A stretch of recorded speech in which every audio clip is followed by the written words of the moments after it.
नमस्कार, हमारे नए वीडियो में आपका स्वागत है। अगर आप जानना चाहते हैं कि किस तरीके से मृत्यु के बाद हमारे शरीर और आत्मा का क्या हो जाता है, हमारे शरीर और आत्मा को अलग करने वाली शक्ति कौन सी होती है, क्या कोई ऐसे लक्षण हैं जो पहले से ही हमें बता सकते हैं कि मृत्यु होने वाली है, और कैसे संकेत हमें ज्ञात होते हैं, और सच में क्या योगियों को जो यम शक्ति है, जो हमारे शरीर से आत्मा निकालने वाली शक्ति है, क्या वो दिख सकती है, और दिखती है तो कैसी दिखती है? ये सारे प्रश्न अगर आपको भी है तो इस वीडियो को एंड तक पूरे के पूरी तरीके से देखें, और साथ में ही हमारे चैनल को सब्सक्राइब करें, वीडियो को लाइक करें और ज़्यादा से ज़्यादा लोगों तक इन्हें पहुंचाइए।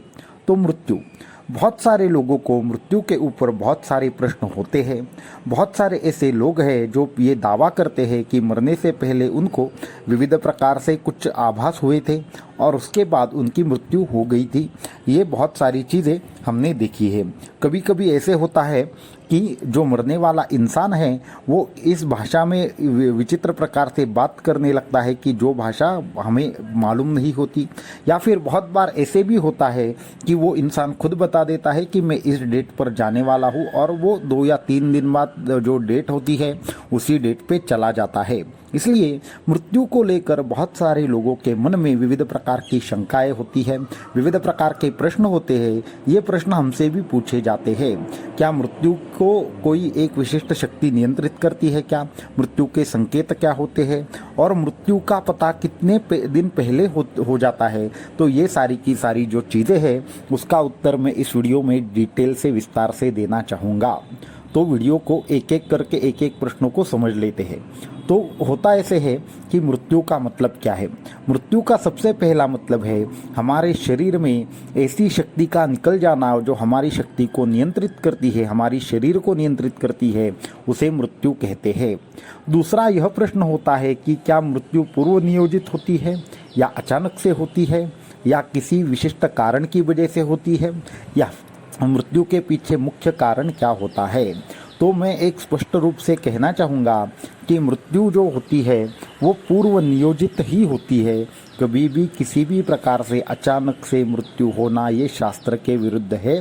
जो आदमी जिस दिन जन्म लेता है उसी वक्त वो कैसे मरेगा, क्या मरेगा और किस तरीके से मरेगा, ये सुनियोजित हो जाता है, उसी दिन ये तय हो जाता है। तो मृत्यु को टालना मुमकिन है या नहीं, ये भी प्रश्न का मैं आगे इस वीडियो के अंत में उत्तर दूंगा कि मृत्यु को टालना मुमकिन है या नहीं, और किस तरीके से इसको टाला जा सकता है। और जो लोग 100, 200, 500 वर्ष तक रहते हैं तो वो क्या करते हैं जिससे वो इतनी लंबी आयु जी पाते हैं, इसका उत्तर भी मैं आगे दूंगा, और उसके लिए क्या उपाय है वो भी बताऊंगा। तो ये हुआ मृत्यु के संबंध में विषय। तो मृत्यु आखिर होती कैसे है उसका एक मैं खुद का अनुभव शेयर करना चाहूँगा। तो हमारी साधना वगैरह चल रही थी, तो हमारे एक बहुत जो सीनियर लेवल के गुरु बंधु थे वो तकरीबन 80 या 85 उम्र के थे। तो हमारे गुरु ने कहा कि जब हमारी उपासना कुछ दश महाविद्याओं की कुछ उपासनाएं चल रही थी, तो हमारे गुरुजी ने एक दिन हमें अचानक से बुलाया और हम गुरु आज्ञा से उनके यहाँ पे चले गए और उनको प्रणाम किया। तो उन्होंने कहा कि तुम्हें अभी निकलना है, अपने साथ 1-2 लोगों को ले जाओ, और ये जो हमारे आपके गुरु बंधु है उनकी 1 या 2 दिन तक आपको सेवा करनी है, वो बहुत ही जल्द अपना शरीर त्यागने वाले हैं, तो फिर आप उनकी सेवा करो, वो अभी बीमार है। तो ऐसा हमारे गुरु ने कहा। तो तकरीबन जहाँ पे हम थे वहाँ से 25 या 30 किलोमीटर पर वो रहते थे। तो फिर हम वहाँ पे गए, तो तकरीबन दोपहर के आसपास वहाँ पे पहुँचे होंगे। तो वो ऐसे ही आराम से बैठे हुए थे, लेकिन उनको ज़्यादा उनके शरीर में शक्ति नहीं थी। उनको उठाने के लिए या फिर उनको लेटाने के लिए वहाँ पे उनके यहाँ पे एक आदमी था, तो वो उनके जो इंस्ट्रक्शन थे उसके हिसाब से उनकी सेवा कर रहा था। फिर हमें गुरुजी ने भेजा, ऐसा हमने उनको कहा। फिर उन्होंने देखते ही हमें मुस्कुरा कर बोले कि तुम्हें कुछ विशेष ज्ञान प्राप्त कराने हेतु आपके गुरु ने यहाँ पे भेजा है। मुझे कुछ बात बात उनकी समझ में नहीं आई। वो थे तो ज्ञानी, ये तो हमें मालूम था, परंतु वो क्या कह रहे थे हमें समझ में नहीं आ रहा। तो फिर हमने उनसे वापस पूछा तो वो बोले 2 दिन में समझ जाओगे। तो उसके बाद हम 2 दिन तक उनके यहाँ पे थे। उनको कुछ चाहिए नहीं चाहिए, उनके यहाँ पे जो लोग आते थे उन सभी लोगों से मिलने के लिए जब लोग आते थे तो वो क्या कहना चाहते हैं, कौन किसको क्या उत्तर देना है, ये सारी चीज़ें हम उनके साथ बात करके लोगों को बता रहे थे। तो होते होते उस दिन शाम का 7 बजे के बाद लोगों के लिए उन्होंने बोला कि अभी लोगों को ऐसा कह दीजिए कि अभी हम उनसे बात नहीं करेंगे, कल आइए और जो भी हमसे मिलना चाहता हो, दर्शन करना चाहता हो, वो कल ही के दिन आए। कल रात को 12 बजे हम ये इस देह का जो विसर्जन है वो करेंगे। ऐसा उन्होंने जो हमें कहा तो हम अवाक रह गए, क्योंकि ये पहली बार था कि कोई आदमी ये बता रहा था हमें कि हम दूसरे दिन रात को 12 बजे इस देह का विसर्जन करने वाले हैं, इस देह को छोड़ने वाले हैं। तो मैं आश्चर्य से भरा रह गया। मैंने उसी प्रकार से वो जो चीज़ थी वो एकदम से मुझे भी ऐसा शौक लगा था और मुझे ये लग रहा था कि अरे ये तो मरने जा रहे हैं, इतना बुरा हो रहा है, ये क्या कर रहे हैं। और मृत्यु का दुख जो था वो मेरे भी मन में था। तो मैंने लोगों को ये बताने की हिम्मत पहले तो नहीं की, परंतु उसके बाद उन्होंने मेरे ऊपर गुस्सा किया और उन्होंने बोला कि मैंने जिस भाषा में कहा है उसी भाषा में जाकर कहिए। तो फिर मैंने डरते डरते थोड़ा सा लोगों को यही कहा कि कल रात 12 बजे से पहले जिनको भी इनके दर्शन लेने हैं ले लीजिए, उसके बाद ये देह है वो छोड़ने वाले हैं। तो ऐसा कहने के बाद लोगों में अचानक से दुख छा गया। फिर उनकी आज्ञा से लोग तो चले गए, परंतु दूसरे दिन सुबह 6 बजे से ही लोग आना शुरू हो गया था। उससे पहले जब सारे लोग चले गए तो मुझे उन्होंने खाना खाने के लिए कहा। खाना खाने के बाद उनके यहाँ पे मुझे बैठने के लिए कहा। मेरे साथ और भी हमारे एक गुरुबंधु थे जो हमारे जैसे ही जस्ट शुरुआत कर रहे थे। तो हमने उनको कहा कि आपको कैसे पता चला कि आप वहाँ पे अभी देह का विसर्जन करने का समय आ गया है। तो उन्होंने कहा कि हर इंसान की जो मृत्यु की तिथि है वह निश्चित होती है। तो उन्होंने कहा कि मैंने अभी तक 2 बार अपनी मृत्यु को चकमा दे दिया है, या फिर 2 बार हमारी खुद की मृत्यु हमने टाल दी है, और आज जाकर वो समय आ गया है कि जब हमें देह विसर्जन करना है।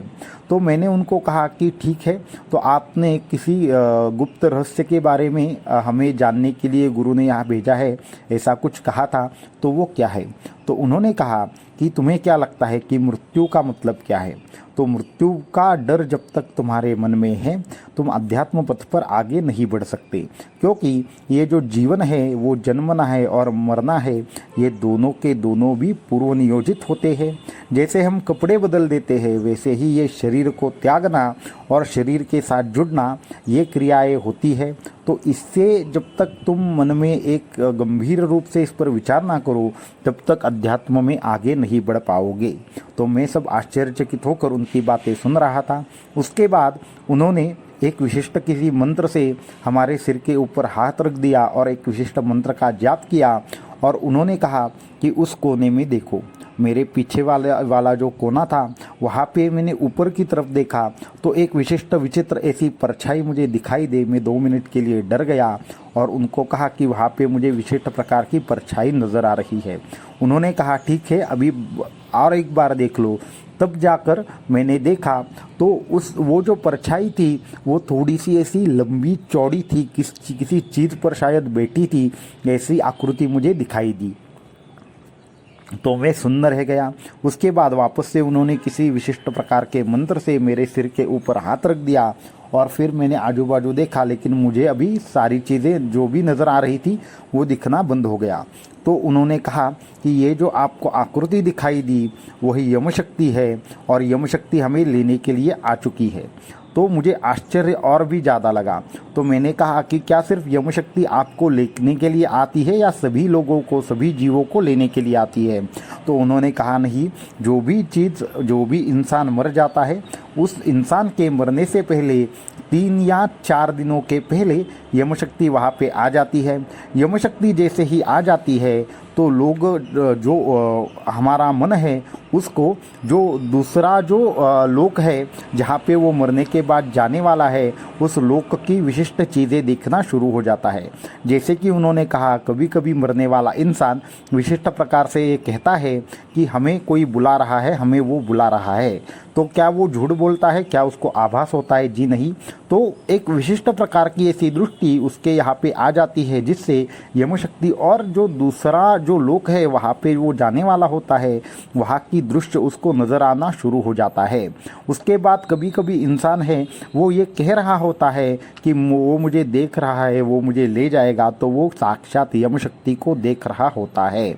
इसके साथ में जो भी योगी अपना देह त्यागने वाले होते हैं उन योगियों को भी ये यमशक्ति दिखाई देने लगती है, परंतु यमशक्ति उनके शरीर से आत्मा नहीं निकाल सकती। योगी जो है वो खुद ब खुद शरीर का त्याग करते हैं।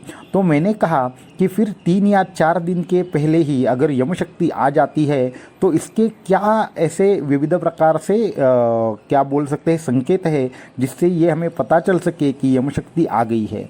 तो उन्होंने कहा कि इसकी तो ऐसे कोई ये नहीं है कि ये 5 या 6 लक्षण हैं, परंतु हमारी जो शरीर है उसके ऊपर 6 महीने पहले से मृत्यु के कुछ साइन है वो नज़र आना शुरू हो जाता है। और यमशक्ति आने के बाद भी कुछ ऐसे विशिष्ट प्रकार से जो लक्षण है वो भी मैं बताऊंगा, परंतु हर किसी इंसान के लिए ये लक्षण जो है वो अलग अलग होंगे। तो जब भी यमशक्ति कहीं पे आ जाती है तो सबसे पहली बात तो ये होता है कि जो रोगी है उसको यह आभास होने लगता है, जो भी शरीर है, जो भी इंसान शरीर छोड़ने वाला है उसको यह आभास होने लगता है कि वो उसका जो समय है वो अभी बहुत ही जल्द ख़त्म होने वाला है, उसको इस इहलोक से परलोक के लिए जाना पड़ेगा। ये उसको अंदर से आभास होने लगता है। दूसरी चीज़ है विविध प्रकार से स्वप्नों का दर्शन होने लगता है। ऐसे लगने लगता है मैं अभी जगा हूँ, परंतु आँखों के सामने ये आने लगता है कि किस तरीके से दूसरे यहाँ पे कोई ऐसा विशिष्ट लोक है जहाँ से लोग हमें बुला रहे हैं। बहुत सारी स्त्रियाँ हो, बहुत सारे पुरुष हो जो हमें नाम से पुकार रहे हैं। ऐसा जागते हुए जब देखता है आदमी तो समझ लेना चाहिए कि उसकी मृत्यु बहुत ही निकट आ गई है।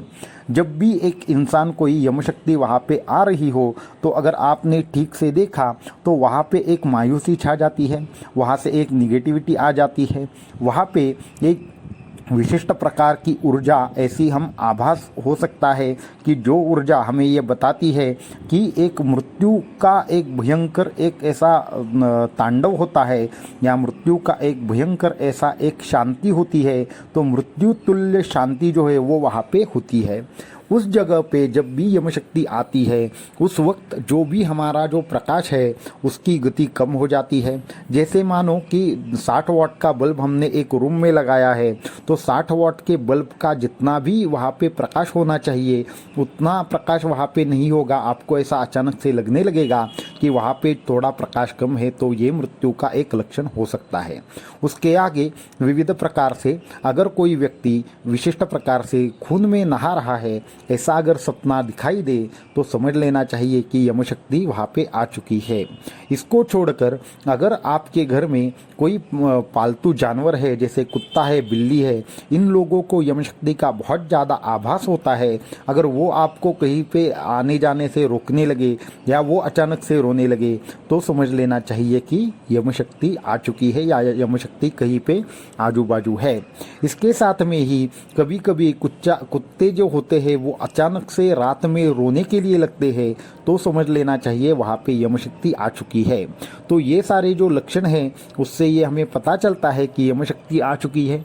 इसको छोड़कर आप एक प्रयोग भी कर सकते हैं जो उन महात्माओं ने हमें बताया, हमारे जो गुरुबंधु थे उन्होंने बताया कि अगर 5 मिनट के लिए विशिष्ट जगह पे ध्यान करें और कोई वहाँ पे रोगी हो, ऐसा हमें आभास है कि वो अभी इस दुनिया में नहीं रहने वाला या 1-2 दिनों में उसकी मृत्यु होने वाली है, ऐसा आपको लगता है तो निर्विचार होकर 5 मिनट के लिए आंखें बंद करें और उस आदमी की तरफ देखें।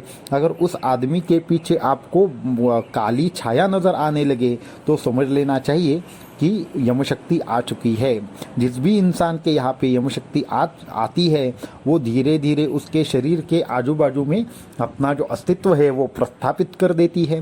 जब भी मृत्यु होने वाली होती है तो क्या होता है, जो हमारे चक्र है उसमें और जो हमारा जो आत्मा है, मन है, जो मनोमय कोश है, उसमें एक कॉमन पॉइंट रहता है जिसके माध्यम से, जिस बंधन से हमारे शरीर में जो आत्मा है, जो हमारे षट चक्रों और हमारे शरीर के बीच जो संबंध है उस पर आघात किया जाता है। उस पर जब आघात किया जाता है तो वो बंध टूट जाता है और हमारा शरीर और आत्मा है वो हमेशा के लिए अलग हो जाता है। तो इस तरीके से जो हमारा जो यम शक्ति है वो हमारे शरीर का जो है वो उसको नष्ट कर देती है। और वो जो शरीर है जब नष्ट हो जाता है तो शरीर और जो हमारा मन है या फिर हमारे पंचकोश है उसके बीच में जो कनेक्टिविटी है उसको नष्ट किया जाता है। और उस कनेक्टिविटी को नष्ट करके हमारे सूक्ष्म शरीर को जबरदस्ती बाहर निकालना, ये यम शक्ति का कार्य होता है। और उस तरीके से जब हम बाहर आ जाते हैं तो हमारी मृत्यु हो जाती है, क्योंकि हमारा जो आत्मा रहता है, हमारा मनोमय कोश रहता है, हमारा आत्मा 4 कोशों के साथ शरीर में रहता है और उन कोशों को कंट्रोल करने का जो कार्य है वह यम शक्ति बंद कर देती है और हमारे कोशों को बाहर निकालती है। तो बाहर कोश जैसे ही निकलते हैं हमारी मृत्यु हो जाती है। तो ये है मृत्यु के पीछे का रहस्य जो हमें उन्होंने बताया।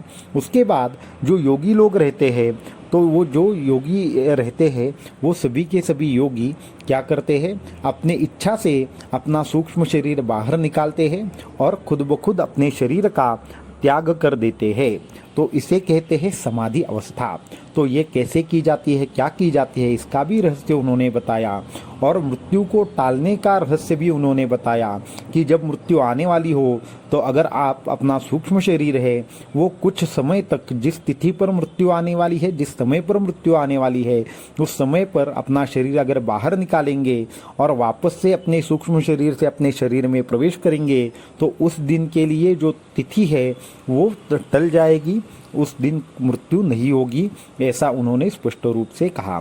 तो इन सब चीज़ों के लिए अपनी कुंडलिनी शक्ति का ध्यान करना पड़ता है, कुंडलिनी शक्ति का अभ्यास करना पड़ता है। और कुंडलिनी शक्ति जो है उसका ध्यान करने से ऐसी विविध प्रकार की चमत्कारिक शक्तियाँ प्राप्त होती है।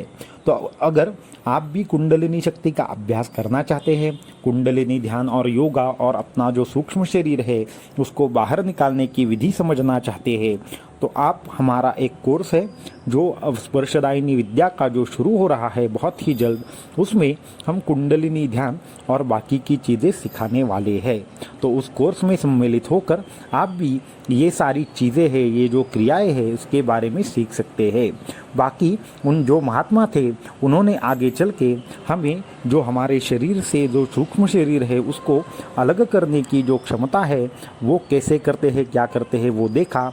जब वो देह छोड़ रहे थे तो हम उनके सामने बैठे थे, हम सामने नहीं बैठे थे, जो उनका जो आसन था उसके साइड में बैठे थे और उन्होंने ध्यान लगाया, आंखें बंद की, ओमकार का 3 बार जाप किया और जाप करने के बाद धीरे धीरे धीरे उनका जो शरीर था वो उसी अवस्था में रह गया और धीरे धीरे धीरे मृत्यु के स्पष्ट लक्षण उनके शरीर पर दिखाई देने लगे। और वो जब उनकी आत्मा बाहर चली गई तो 1 सेकंड के लिए ऐसा बड़ा हम 2 लोग अंदर थे, हम दोनों को भी एक जो तेजों में एक गोल था उसका 1 सेकंड के लिए दर्शन हुआ और उसके बाद एक सुगंध आया और उस सुगंध के बाद हमें ये पता चला कि उन्होंने अपना देह को त्याग दिया है। आगे चलकर उन्होंने जो साधनाएं बताई थी वो करने के बाद हमें भी जो यम शक्ति थी वो 2 या 3 बार हमने भी उसको देखा और उसके बाद हमने उस चीज़ का प्रयोग बंद कर लिया और ये पता चला कि मृत्यु आने से पहले और मृत्यु आने के बाद क्या होता है और कैसी चीज़ें होती है। इसमें सिर्फ एक वीडियो में ये सारी की सारी बातें बताना मुमकिन नहीं है, तो अगले पार्ट में मैं और इसके ऊपर और विस्तार से चीज़ें बताऊंगा। और अगर आप उस कोर्स में हिस्सा लेना चाहते हैं तो नीचे दिए हुए लिंक के माध्यम से आप अप्लाई कर सकते हैं या जो नीचे दिया हुआ नंबर है उसके माध्यम से भी अप्लाई कर सकते हैं। तो आज के वीडियो में इतना ही, अगले वीडियो में और कुछ चीज़ों के ऊपर जानेंगे। अवधूत चिंतन श्री गुरुदेव दत्त।